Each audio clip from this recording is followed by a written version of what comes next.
Ever wondered how a small village on the Italian peninsula rose to become one of the most powerful empires in history? Our story begins around 753 years before Christ, when a young man named Romulus, steeped in both ambition and vision, founded a modest settlement on the banks of the river Tiber. This was the birth of Rome. Over the ensuing centuries, this humble village would grow and thrive, transforming into a city of unparalleled wealth and influence. This wasn't an overnight transformation, mind you. Rome's ascension was a slow-burning, steady process, spanning hundreds of years. By the year 275 after Christ, the Roman footprint had expanded dramatically. From the sun-bleached sands of northern Africa to the lush landscapes of Western Europe, Rome's reach had extended to all lands bordering the Mediterranean Sea. The rise of Rome was undeniably impressive, but how did it manage to control all these lands? Imagine a society where the power didn't lie in the hands of one single ruler. Welcome to the Roman Republic, a time when Rome's governance took a transformative turn, evolving from a monarchy to a republic in the year 509 before the Common Era. This was an era where the voice of the Roman citizen mattered, where power was not concentrated but shared among elected officials.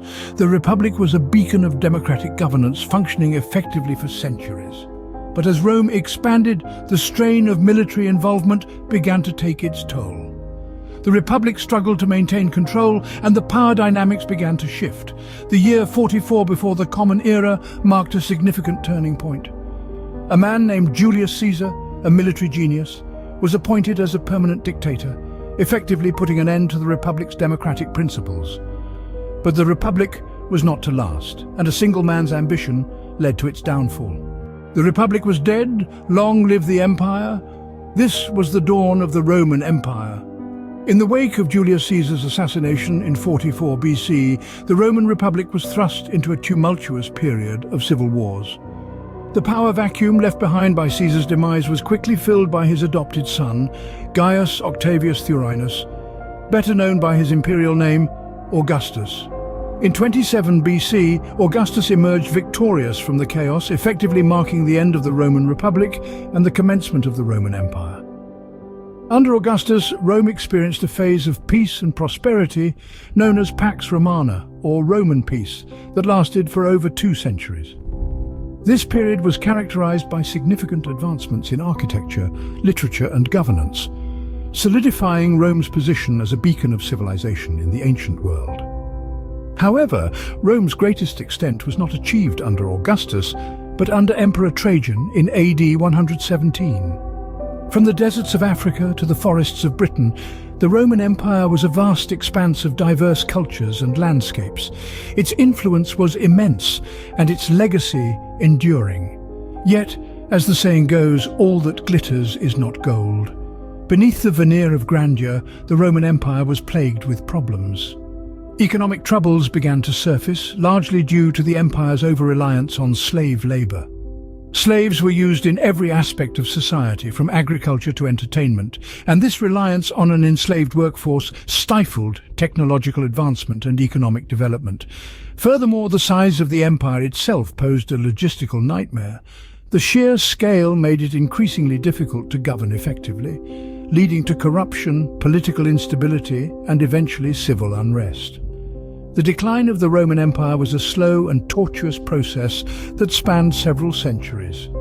Yet it is important to remember that Rome, in all its opulence and might, was not immune to the ebbs and flows of time. Its rise and fall serve as poignant reminders of the transient nature of power and the inevitable march of history. Rome was not built in a day, and it didn't fall in one either. All great things must come to an end, and so did the Roman Empire.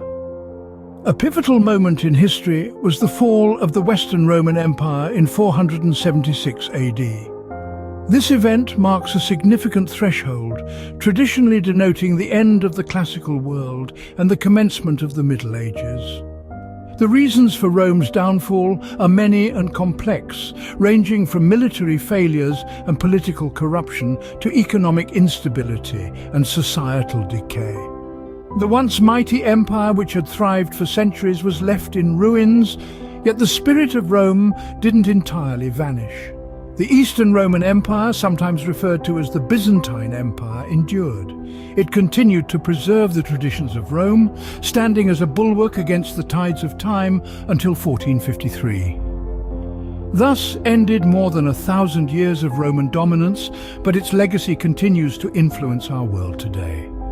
Rome may have fallen, but its echoes can still be heard, resonating through the corridors of history.